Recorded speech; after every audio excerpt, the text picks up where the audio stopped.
Hello, you're very welcome to the Filum Show. I'm Mike Sheridan and I'm joined by Brian Lloyd.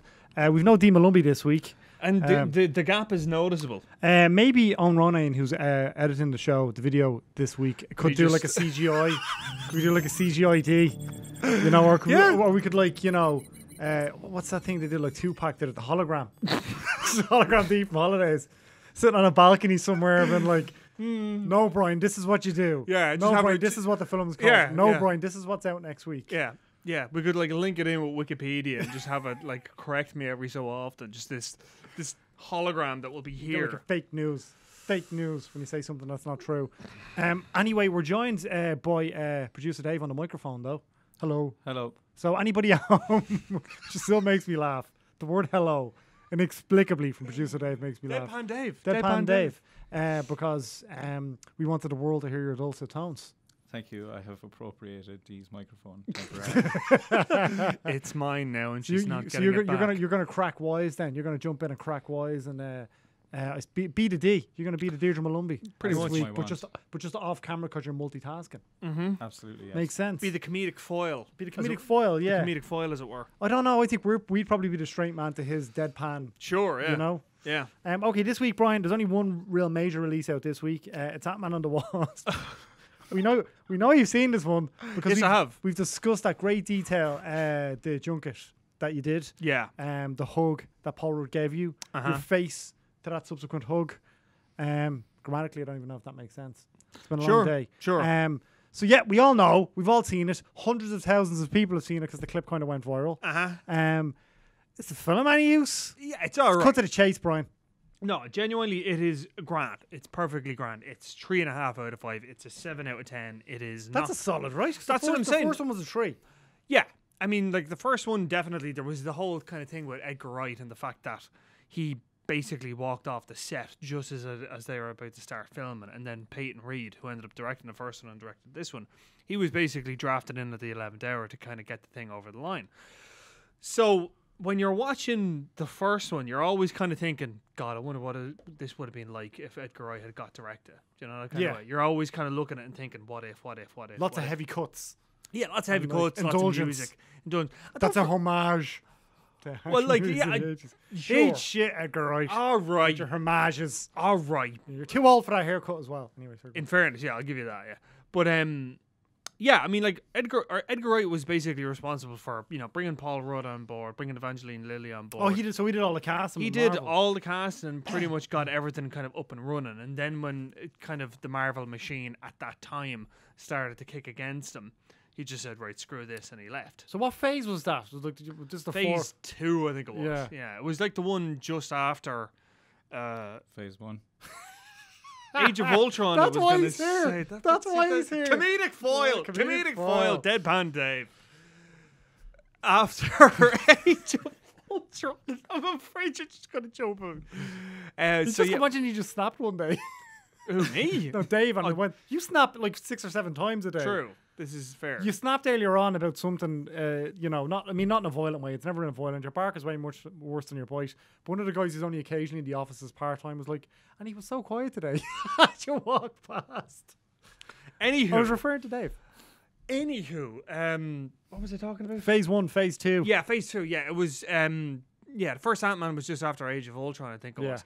So, and again, like in Age of Ultron and like in this, there's always a sense of like, okay, how do we actually manage to make this film relevant and entertaining when it's up against some big, huge, world-ending blockbuster? So this is the first one you're talking about, or the second one? This is the first one, and it's the same with the second one. So you go, okay. So you've got Paul Rudd, endlessly charming. You've got Michael Douglas for that kind of old school vibe. You've got Evangeline Lilly, who's very fussy about what she does now. Yeah. I know, because you spoke to her, you were talking about how she basically retired after Lost, came back for The Hobbit because she wanted to be a screenwriter. Yeah. That's what she wanted to segue. That's it, yeah. When you'll see it in the interview when I talked to her, she basically discussed about the fact that, you know, she had more or less given up on acting. She was happy enough to kind of stay out of the game and just write screenplays and hope to get them made. She hasn't got one made yet, but she's getting close to it. Yeah, like this was all Edgar Wright who had gotten these people together. Like, so solid cast, very solid cast. Yeah, very solid cast. Michael Pena, Michael Pena as well. Like, steals the scene, every scene he's in, and he's not in it that much. They're very smart with him in the sense that they only kind of deploy him when there's a bit of a lull, and he can just bring this Scientology energy. I forget that he's a Scientologist. Yeah, true. But you didn't know that? Didn't know I that. didn't know that. No. Yeah. And you know who else is a Scientologist? Elizabeth Moss from The Handmaid's I Tale. knew that. I didn't I know have that. not Yeah. actually seen The Handmaid's Tale. Really? I watched one episode of the first episode of the second season, And no thanks, no, it's grim, it's it's grim. dark. That's It's it. grim. That was, and like Fiona Flynn was saying, it's a particularly dark episode. Yeah. No bueno. yeah, no, it's grim. No, thank you. No, thank grim, you. Grim. But the one thing that's drawn me towards the sequel, like actually physically paying cash money Sure. to see the sequel, is Paul Rudd. Yeah, I mean he's brilliant. I mean, like this is it. Like Because he he's like an effortless charm and warmth. yeah. Because he's kind of like that in real life. Oh, definitely. Yeah. Yeah. But I mean, more than that as well is the fact that you're kind of like, you know, when it's Robert Downey Jr. or if it's even Chris Pratt or if it's, you know, Chris Evans, any of the kind of the Marvel people, you're kind of looking at them thinking they look like superheroes. Like you just look at them and think, yeah, of course, Robert Downey Jr. is going to play Tony Stark. He looks like a superhero. Chris Pratt's a good-looking guy, right? But Chris Pratt looks like that lad who was the hero in school, somewhere like Cork, somewhere like where you're from, producer Dave. Lovely and he was a Cork. GA hero, but you know, since he left school, he's gotten a bit out of shape. Doesn't Right. play the guy anymore. You know, but still a good-looking bloke, though. Still a solid, good-looking bloke. yeah. You know, where's the North Face tops to hide the gut, to hide the old. I wear North Face jackets. So you saying I've got to go? Yeah. Are you? Yeah. this is how I wanted to break it to you, Brian. This is an intervention. My fat. There isn't even cameras here. There's no. They say the camera adds £10. Well, how many cameras are on me? 3. Stop eating cameras. Those cameras aren't even on. That light is the off light. Okay. Anyways, Beautiful, Brian. I think you're beautiful. Inside and out. don't touch me. Inside I and hate- out. Don't. Your hands are all clammy. What are you doing? Anyways, I'm excited. we've gone so off track. Yeah, with all the other actors, I think they have movie star quality. You know that kind of. Yeah. Way. You just know what they're. They've all leading. carried movies on their own or could carry movies on Exactly, their own. but with Paul Rudd, I mean, we know him as a comedic actor. We know him either as part of an ensemble, or we know him from stuff like I Love You Man or Role Models or any of those kind of things. In this, the charm of it is seeing him kind of interact with that kind of superhero apparatus. Yeah. As in, like, oh my God, it's Paul Rudd, the superhero. How is that going to And work? that's why we're in Civil War. Him kind of throwing up in Exactly. Civil War was like, oh, it's Paul Rudd. Yeah, it's literally, He's a that's bit of just when he crack, turned up, yeah. it's like, oh my God, it's Paul Rudd. What's he doing here kind of thing. And he's hilarious in it. And the same here as well. It's just that extrapolated out. Now, Evangeline Lilly, you can kind of totally see her as a badass. Like, I Yeah. mean, if they were going to... She looks athletic. She's, 100%. Like, if they were going to recast Sarah Connor in Terminator, she'd be my number one pick. 100%. She would just be perfect for that role. She's got that real kind of like... She looks like she could beat the crap out of you. And that works. And that Kind of sounds like you're into that, Brian. Oh, yeah. Yeah. Anyway, I took us there. I'm sorry. But the dynamic between the two of them is brilliant because like she's the straight man essentially, and he's the comedic foil. But she's got a much bigger role in this one, right? That was the whole Completely. thing. That yeah. was the whole thing that this has been sold on. The fact is that the two of them are equals in this, Yeah. as opposed to her just being a sidekick. And I think another part of this as well is the fact that if you had a different actor in the role of the Wasp, I don't think they would have done as good a job of it as she has, because. Like I say, it's because these movies are so kind of not chaotic, but they're just so bam, bam, bam, plot, plot, plot, just moving along. Because they're all constantly. part of this much bigger universe. Exactly. And they need to be pieces that will have their own thing going on. Yeah. So you need to, at the end of the day, come in for that post-credit sequence, all of that crap, Exactly. to lead to the next thing, to be Exactly. part of that universe. Exactly. And that's it. I mean, the fact that she's able to kind of, I guess you would say, ingratiate herself to it and make herself a part of it, I think really does stand to her screen presence. Do you think we're going to see another Ant-Man? Because this one's done better than the first one. Well, yeah. I mean, marginally so, but still has done Yeah. better. That's rare for sequels. It nowadays. is very much so, yeah. I mean, I think a lot of it is going to kind of come down to what happens with the fourth Avengers and stuff like that. Like, I mean, apparently Paul Rudd is going to have a bigger role in it, Yeah. so that'll be interesting. I'd say there probably will, yeah. I would have liked Infinity Wars more if Paul If Rudd it had if been Paul- in it. if Paul Rudd had been in it. I have to say. Yeah, I mean, I It think, needed that bit of levity.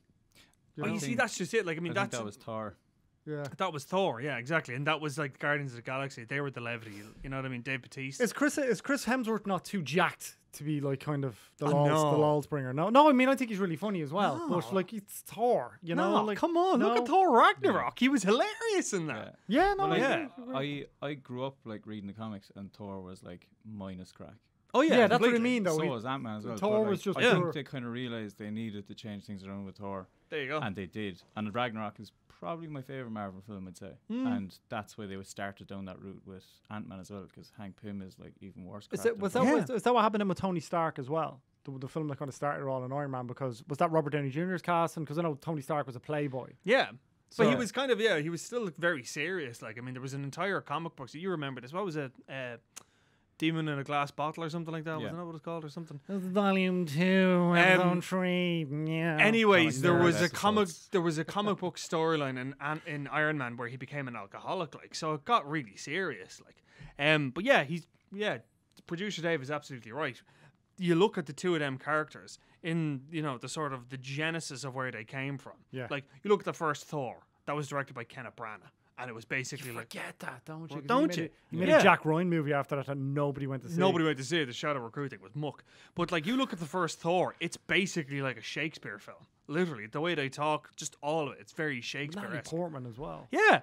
And then the second one was just kind of like they got Alan Taylor in because he did a lot of work on Game of Thrones, and they thought, right, we'll just make Game of Thrones. Terminator Genesis, then after that. Then Terminator, that was that. And then with Thor Ragnarok, they were like, okay, we have no idea what to do with this. Let's just get Taika Waititi in and just give it to him and see what he does. And he came back with the best one because Taika Waititi fundamentally understood, and this is what Peyton Reed got as well, is the fact that when you've got these characters that, nothing has really kind of worked for them, the best way to go about it is to basically lower the stakes dramatically. It doesn't have to be this huge world-ending thing. It can just be like one self-contained story in a larger kind of scope.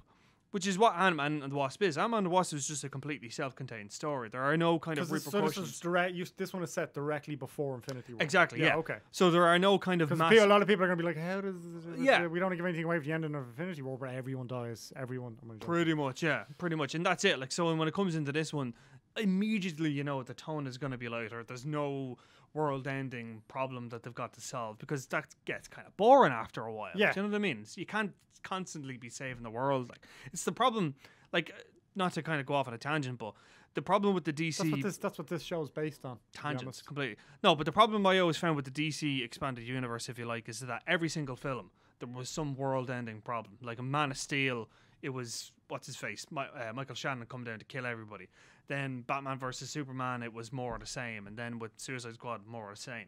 So rather than kind of it constantly the world being in peril, you could just have a self-contained story like Ant-Man and the Wasp and make it nice and clean and tidy. See, it's something as well, because I know we touched upon, we revisited Way to Gun last week and reviewed Mission Impossible Fallout. Yeah. And it's something that, because I didn't get a chance to rewatch Way of the Gun until this week. Yeah. But it's something that I noticed that Chris McQuarrie does incredibly well, and he does it very, very well in Fallout too, and that there's all these multiple threads. Yeah. And these layers plots, and it's a franchise and needs to kind of reference stuff that had gone on before and continue going forward. Now, he is incredibly good at structuring that as a screenplay. Keeping the plate spinning. To keep the plate spinning and still making those action sequences work. And it's something that I think you said, that every one of those action sequences had a beat. Like it was a story, like it was a character. Yeah. And that's that's something that the Marvel Universe, I think, has been missing. You think? Yeah, I think in some of the films, I like Civil War. I thought the second one was Winter Soldier. Yeah. I think that's the most enjoyable Marvel film so far. I like Frank Grillo as well. I think he's really cool. He was a really cool villain. He's underutilized going forward. That's obviously just Crossbones. Crossbones that he played. But I thought that the Russo brothers just had a really unique look for that. It felt 70s. It felt that kind of espionage conspiracy vibe. thriller. Yeah. So that, for me, from what you're saying, that's the one film that I've enjoyed some of the more. Enjoyed the Guardians of the Galaxy probably the best of the bunch. But that's the one film that had its own unique feel to it, while still propelling the rest of the series forward. Or the film into that broader universe. Yeah, I mean, like if you wanted to compare Ant-Man and the Wasp to an existing film already, I'd put it somewhere in the region of Inner Space. In the sense that, Inner Space, in the sense that it, not just for the fact that they're shrinking down, it's not just that, but the sense of there's a real kind of confident swagger in it, that kind of way. It's very assured of itself. It very much knows what it's doing. And in Inner Space, Dennis Quaid, he was a guy that, even if he didn't know what he was doing, he made it look like he knew what he was doing, and that's what Paul Rudd does in this. Dennis Quaid was really good at that, wasn't he? So good at that. Yeah, he was brilliant. Like, even in like Any Given Sunday, it was the same. Like, he's a really underrated actor. I like that movie. Yeah, right. Sunday. Sports movies. So good. That was supposed to be David Duchovny playing that role in Any Given Sunday, but there's a scheduling conflict with the X-Files. Yeah, playing the quarterback. Yeah, jeez, it's gonna be David Duchovny. That would have been terrible. Why? I feel it would have been poor. Yeah, it would have been. That was such a bad choice. Dennis Quaid was perfect. Yeah. Oh, he's great in it. Don't get me wrong, but I'm just like, what's wrong with David Duchovny's Mulder? What's your problem? Oh no, yeah, Mulder can do anything. It's not to do with Mulder. It's not about Mulder. Mulder's a great character. David Duchovny, great actor. But David Duchovny as a quarterback, I don't see it. He's like good looking and athletic. Is that not the thing? Well, see, a quarterback who's kind of on his last legs, becoming a down and outer like that was Dennis Quaid in that. Mulder looks too healthy to play that role. Tom Welling played a quarterback in, it was a Draft Day. Yeah, the one with Kevin Costner. The one with Kevin Costner, Ivan Reitman directed. It was Draft Day, is that what it's called? Yeah. Yeah. Did that even get released? It's a solid film. Jennifer Garner's in it as well, but Tom Welling plays an Asian quarterback. You're like, that's Superman. Don't give me that. Yeah, but like, I mean, okay, right, because I don't really watch NFL. Like, am I right in saying the quarterbacks don't have a long shelf life? Well, Tom Brady. Some quarterbacks will have very long ones, but like the ones that were, say, like the age that Dennis Quaid obviously was in that film, like they look about as kind of weathered. So that was good. That was really good casting. I thought he was brilliant casting. Yeah, like when he was like getting up and like holding his shoulder and stuff after getting crushed, it looked like a quarterback. Dennis Quaid as well as like he's in great nick. Isn't he? Yeah, he is. So he's got the whole. Didn't he do a rookie as well? He's like these aging baseball player. Yeah, that's it. Like that was his whole shtick. Yeah, but like he does it well. Yeah, I mean he does it well. He's solid in everything he does, and even in Inner Space. Is that the thing where they're like in the bloodstream? Yeah, Rick Moranis, isn't it? Yeah, no, that's Honey, I Shrunk the Kid. It's Martin Short. Martin Short, yeah. Inner Space. I love that film shrinking. As a kid. Yeah, Inner Space. It was one of those things that years later I thought I dreamt it because it was so ridiculous. I need to write this down. I got a screenplay here that could work. So solid 3.5 stars. Yeah. I'd be interested to see how well it does in Ireland. I think it'll do all right. Because I think there's been so many blockbusters back to back now as well, and Mission Impossible Fallout has really, really strong. And Mamma Mia is still in there. Mamma Mia is bringing in the coin. 2.3 million this week. Okay, so we're gonna be a little leaner, a little bit tighter this week. So we're not gonna do as many movie news stories. But we're gonna do one. We're gonna do one. Well, I mean, it's a bigger story before we get to the revisit, which is Mission Impossible, as we said. So, I mean, we're recording this on Tuesday, so things could have changed dramatically by the time this goes out, and we're going to look like idiots. But so that's just the context of why we're talking about it now. So late last night, the cast of Guardians of the Galaxy, like the main cast, Zoe Saldana, Chris Pratt, Dave Bautista, Bradley Cooper, but also Bradley Cooper and Vin Diesel. Like, not that you forget they're in a Vin Diesel, you kind of forget that. Yeah, you would, yeah. But they all signed a collective letter, basically calling for the reinstatement of James Gunn. As the director and writer of the Guardians of the Galaxy, kind of petitioning Disney, I suppose. They've had, I think, about 350,000 signatures from fans to get more. I'm sure it's going up by the minute. From fans saying they want James Gunn to be returned to this universe. Now, we talked about it last week. We did. And we were all kind of in agreement that we don't think he should have been fired. I think any logical person would look at it and say he shouldn't have been fired. And Brian, that's what I loved about that statement. That statement was pure common sense. Yeah. It was like, we know they were stupid things to say. Yeah. We know they were terrible jokes, but they were jokes, and he already put his hands up years ago, apologized for them, and said he'd grown as a person. So, have you gone back on what you said last week at all? You still think Disney are no bueno? I don't think they're going to do it. I mean, like, as kind a gesture as it is for the whole cast and crew to come together and actually say, look, you know what, we really enjoy working with this man. He's a very decent man. Everything that's in the statement, you can everybody read says that about him. Yeah, like, I mean, I have no doubt in my mind that he is a good and decent person. 300 people or however many people it was who signed this thing and, came forward to do it. They can't be wrong. But having said that, like Disney, they are that controversial. And I said this last week. They are that controversy averse. Yeah. They will go out of their way to ensure that nothing will upset the apple cart. Because there was the whole thing, wasn't there, when they're like whether they're taking over Fox or whether I don't know if that's gone through, but it looks like it's going to happen. It's gone true. Well, Ryan Reynolds was. I don't know what's going to happen with Deadpool because that's really not a Disney movie at all. Not at all. Now, I mean, there's a difference in something like, you know, say Deadpool, for example, which is a very dark, weird, messy comedy film that would never in a million years see the light of day in Disney. That's fine. That's one thing. Where Disney's kind of, I guess you would say, knee-jerk reactions, whatever you want to call it, where that comes in is in their staff. As in, if something is found on somebody that works for them that is going to have an impact on the product and going to have an impact on the end result for everybody else, they'll just say, right, you're gone, goodbye. Like, look what happened with Ellen in the 90s, or not in the 90s, late 90s, when she came out as gay. And then they had to put the disclaimer in front of the Ellen sitcom. I mean, that was obviously ridiculous. Yeah. It was obviously ridiculous. Yeah. I mean, that was 20-something years ago. Exactly, But yeah. You know. So, like, I mean, it's just, that'll just, and even, like, Roseanne as an example. Like, they knew going into it, and ABC owns Disney. Or, sorry, Disney owns ABC. They knew going into that Roseanne had pretty out there. I think that was the issue. I think that they made a massive mistake going in and bringing Roseanne in, given she had said worse stuff before. Oh, yeah. Look, Roseanne, she had actually said worse stuff before. That was a bit more indefensible, I think. But she's obviously got mental health problems, and they still brought Roseanne in. So the hammer that people are beating James Gunn over the head with, or Disney over the head with, or you know, all these Chris Pratt and all these movie stars over the head with for defending them are going, well, that's hypocritical because you shouldn't, you know, nobody petitioned to bring Roseanne back. Yeah. Well, the whole cast and crew of Roseanne didn't sign a thing to bring her back and saying, look, she's grown. Yeah. She was doing these mad YouTube videos and stuff.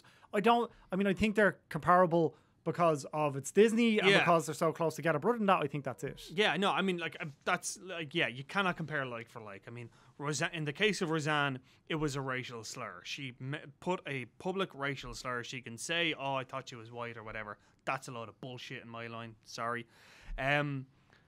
With James Gunn, it was a joke. He made it. He made a bunch of them. He made a bunch of them. They were all terrible. He should feel embarrassed by them. He's apologized and tried to deal with it in the best way he can. He said them 10 years ago. I mean, Jesus, you and I and everyone probably listening or watching this has said something 10 years ago that they're like, God, I hope nobody ever finds out about that. This morning. You know what I mean? So, like, my point is that, like, in the case of Roseanne, she said this 2 months ago, knew exactly what she's doing. She said far worse. Yeah. And you don't see, as you say, you don't see John Goodman stepping out wanting to see her get back on. Yeah. John Goodman kind of kept a dignified silence, which kind of spoke volumes. Exactly, yeah. I mean, but that's why I was surprised that, they all took their time getting together. Zoe Saldana as well, at first released a statement, or kind of released it, I think sent a tweet out saying, you know what, I'm going to take my time with this, but I love my family. I love my Guardians family. And I think it's kind of sweet that they're defending him like this because Gunn has already disowned all this stuff. I just think it's absolutely ridiculous. I know Dee did as well. Yeah. And I hope common sense prevails. Although that's not always the case in the corporate world. No. But I think the Guardians of the Galaxy movies are making too much money for Disney to do anything else. I don't know what other kind of director they're going to get in there, especially now given the cast publicly saying they want James Gunn back.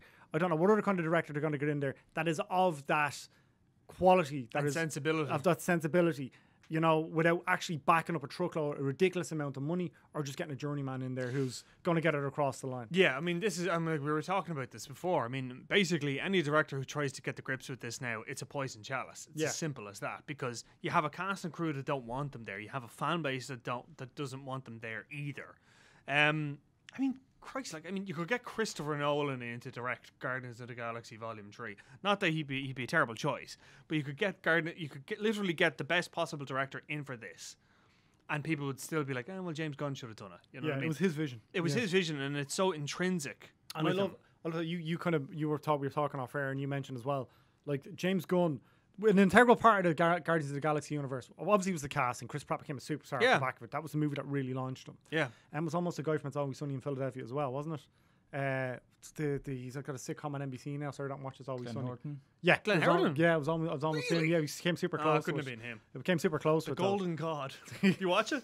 Yeah, I do. Yeah. Golden God. I must start watching it. I've never watched it. It's so good. Yeah, everybody says you love it. You totally love it. I feel like it'll be right up your street. Yeah, I'm surprised you haven't watched it. I'm gonna watch this and be like, wait a minute, that's insulting. What were they saying?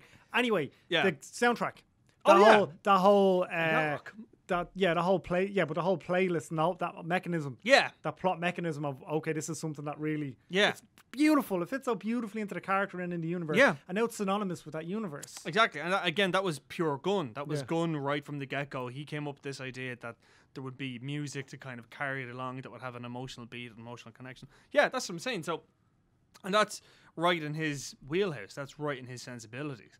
So I don't know. We're going to move on to the revisit now, but and like I don't know if Dave agrees as well. I think he probably agrees with you. I think I can see it happening. I can see them taking a bit of breathing space with it, giving it a week or two, and then having James Gunn come back. Would he want to though? Yeah, I'd say he would. Yeah. Imagine having created that entire universe. Yeah, like it's the suits that have an issue with him, not the. They don't even really have an issue with him. They have an issue with the reverberation of what he said 10 years ago resurfacing. That's it. It's almost like they're punishing him as if he did it 10 days ago rather than 10 years 10 years ago. But I mean, I don't know. If it was me, right, this is just it. If it was me and I was chucked out like that after doing, admitting what I did was wrong, having done all that and having made Disney that amount of money, and then you're literally just dropped at I'd be like, no, screw you. I'll go somewhere else. Literally, I would be of the opinion. I would guess that the cast and stuff have all been in contact with him, and obviously not publicly, but have been in contact with him about that exact thing. Like, does he want to come back? Or he obviously wants to come back. He's been mute on the social media anyway, and he's normally very vocal. So look, we'll see what happens. Yeah. Hopefully, it doesn't happen before Friday. Yeah, we're going to look like ticks. All right, Brian. Brian De Palma's Mission Impossible. Yes. A very different film. So it'd be funny, different. but I think what would be really interesting is somebody who maybe got in the last 2 or 3 Mission Impossible movies, then hadn't seen the first one. Yeah. Which is fine. Yeah. They're kind of interchangeable for the most part, maybe with the exception of the last couple. And what they would make of this, because it's a very different film. Oh, completely. Like, I mean, you look at Fallout. And you look at this, and if you didn't know any better, you'd swear they were 2 completely different franchises and 2 completely different worlds. And just, like the sensibility that, like, say, Christopher McQuarrie brings to it, it's very structured, very layered, very expert action, and very just all about the staging and the choreography, and it's all about that. Whereas you go and look at something like Brian De Palma's Mission Impossible, it's almost like some weird European psychodrama thriller. Like, I mean, literally, that scene, and we talked about this off air as well, the bit when he goes into the restaurant in Prague when he's talking to Henry Czerny, and he's like, that whole sequence, the way that it starts off just completely normal, him back and forth, and then he's like going around the room pointing out all the other different IMF agents, and then as soon as it turns, when he's like, I know it's you. I know you were the mole. And then the camera just completely flips. Like, it does the Dutch angle thing. Mise en scène. Dee would know that because she has a master's in film. Yeah. Periodically, if you could just point out your qualifications there, Deadpan Dave. I actually studied film as well, a bit. Did you? In my undergrad. Not from a master's. I thought you were going to say in your underwear there, like you read Empire in your job. Oh, no, I did that. I mean, that's... So we've all studied film. I never wore my jocks reading Empire. But yeah, like, I mean, the way that De Palma kind of approached Mission Impossible, I think, was the fact that, he really used the camera as a part of each and every scene. But that's something that De Palma's done for. Exactly. Yeah. Yeah. You look at entire career. Like, you look at Carrie, you look at Blowout, you look at Scarface. He really does know how to kind of move a camera and bring everything around it. And also as well, another thing that Brian De Palma is able to get really well, I think, is tension. Oh, and like he's able to just ratchet everything up really, really quickly. There's that sequence in Untouchables with the buggy. With the buggy going down the steps. And that's obviously from, another movie. The Union Station thing, and that was from Battleship Potemkin, I think it was. But yeah, he's really able to kind of get a sense of tension and just really just draw everything out from it. And again, just going back to that restaurant scene, because it's my favourite scene. With the aquarium, that image of Tom Cruise. Yeah, running like the... And then the water coming down. But another scene in it that I love is when they go in, because this is the thing I really love about Mission Impossible is the script, and it was written by Robert Towne, who did Chinatown. You worked on Days of Thunder. Worked on him Days of Thunder. Yeah, he's was kind of working as a script doctor. But there's a great scene later on in the film And again, it's Henry Czerny because I love him. He's such a good actor. He's so Henry Czerny again? he was Kittredge. He was the IMF director. Like he was the guy who was tracking Ethan Hunt. He called it, these guys are ghosts. We trained them to do it for Christ's sake. And then he's all like, so what are we gonna do? Everyone has a pressure point. You just find what they want and you squeeze. And it's those like really like very like just 90s espionage dialogue that you just don't hear anymore. You know, like the whole thing. I was like, you know, what was the line where he's talking about when he puts the chewing gum and throws it on the oak? It's all like, you have bribed, cajoled, and using loyalties on the insides. You want to shake hands with the devil? That's fine. I just want to make sure that you do it in hell. Like, it's just stuff like that. Very good, isn't he, Dave? Like with the, you're like with the, I'm terrible at remembering quotes properly. But, yeah, I think it's a really smartly made, so over the top. Handled the effects really well. You Very see that, well. That train sequence. That ages, like... This film is like what, 95? 95, so what are we talking? 23 years. 23 years old. Yeah. Still looks amazing. Still very well handled. CGI is subtle enough that it doesn't look like it's aged badly at all. Brilliant. That whole entire sequence is so well done. I must give it an L revisit.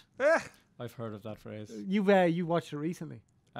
Within the last year and a half, because I think the first time I saw it, I was like a kid, young. same I was as like maybe 8 or 9, and I saw it in the cinema all as the well. twists and layers. I hadn't notion what was going on. I enjoyed the lowering down and the knife part and the helicopter, but like I was just gone. I was quite sad to see Emilio Estevez bite the bullet. Yeah, because pretty obviously early. As a child, Mighty Ducks was very important in my culture. This is true. And that was Flying V. All of us. heartbreaking. Right. I love that they made an actual hockey team called the Mighty Ducks in Anaheim. Like, Yeah, the Anaheim Ducks.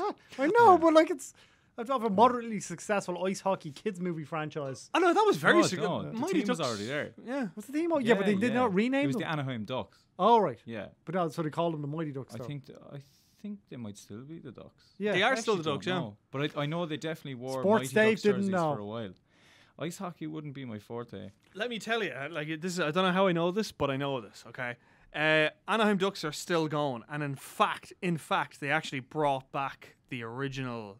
Remember the green, like the dark green thing with the They brought back that jersey because like apparently the NHL now has 3 jerseys. They have like the home away, and now they've got like Extra away. the extra away, whatever you want to call it. And for the Anaheim Ducks, they brought back the old logo and the old Green, design. purple and gold. Green, purple, and gold. I Yeah. was tempted to buy it. Let me tell you, They look great. they do. Like It it was was just really like looking like Kevin Smith if he lost a ton of weight. That's it. You see, that's Yeah. kind of it. Like you can't wear, like Irish people can't wear hockey jerseys. We just look like gimps. Like, Yeah, I actually went to a game at Madison Square Garden, the Bruins versus the Rangers, and they stopped the fights now after one fight. They let them fight once, and then they stop all the fights. Oh no, I was only there for the fights, to be honest. the whole thing was just like, Yeah, and they're, then they're hard bastards, those hockey players, aren't they? They're tough as hell. I think I missed my call on. I could have been a goon. yeah, but like I I have mean, no hand-eye coordination at all, or any skill set to speak of. But I could have been a decent goon. There's a great documentary on the goons. In, The Last Enforcer. The Last Enforcer. Yeah, it's on Netflix, isn't it? Yeah, it is. Yeah, I have seen that, producer Dave. I have seen that saw it as well, documentary. I Have thought you it was seen brilliant. Useless. I saw Red Army though. Red Army's a great documentary about ice hockey, about the Soviet Union's ice hockey team in the 70s, and how they were basically like controlled by the KGB. It's hilarious. And Well, not hilarious. And steroids. No, Probably, no. yeah. Funny enough, no. It's That's a very modern thing. no, but the big thing with the Soviet Union ice hockey team was the fact that they were basically locked into a camp for like 8 months of the year out in Siberia, and just like Play the hockey, guy like, just played constantly, just constantly training. And they had literally a team of KGB agents to make sure that they never got out. Yeah, it's insane. That on Netflix. That's on Netflix as well. It's a brilliant documentary. Lots of plugs for Netflix. Yeah, God there's bless another them. great one actually. I don't know if it's on Netflix. It's called The Miracle on Ice, and it was from the '88 Olympics, I believe, Winter Olympics, should I say? Yeah. And it was like the Russians had that team now, Yeah. that caliber, like top players, and they were heavy favorites all the way through. And I think the US weren't allowed to send professionals or something, so they sent college students. Yeah. And the college students, plucky young fellas, overcame. Is that the movie? Is that what the USSR movie Miracle beating- is based on? With Kurt Yeah. Russell, Gavin O'Connor movie. Yeah, that's based on. Ah, cool. There you More go. you know. A bit of ice hockey trivia towards the pod at the end there. I think that might have something to do with having producer Dave, who's also Sports Dave with the Sports Chronicle and via Pundit Arena and stuff. So you know your sports stuff. I wear many hats. Give us a different angle this week. Give us a different angle. Dutch angle, says you. Dutch angles, eh? Dutch angles. Comes back around. Comes back around. Thanks so much for joining us. Thanks to Owen Ronayne, who's going to put this together. And thanks to producer Dave for chiming in on the mic as well this week. We'll catch you next time.